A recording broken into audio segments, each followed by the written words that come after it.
Another grateful day, another day to share.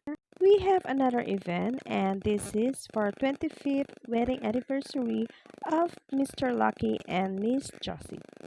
Ito pala ang ibang labels na hindi napili ng ating clients.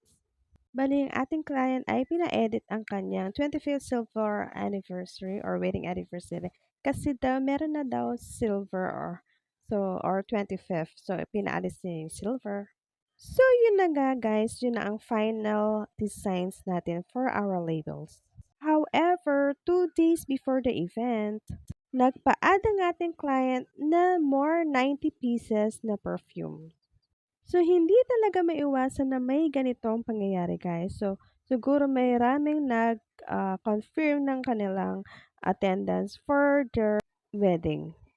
Kaso guys, 2 days before the event, nag-chat sa akin ang katay-up natin na supplier at kailangan daw ni client ng another 90 pieces na perfume. However, dahil holiday, hindi ko makontak ang ating supplier sa Manila to order additional bottles.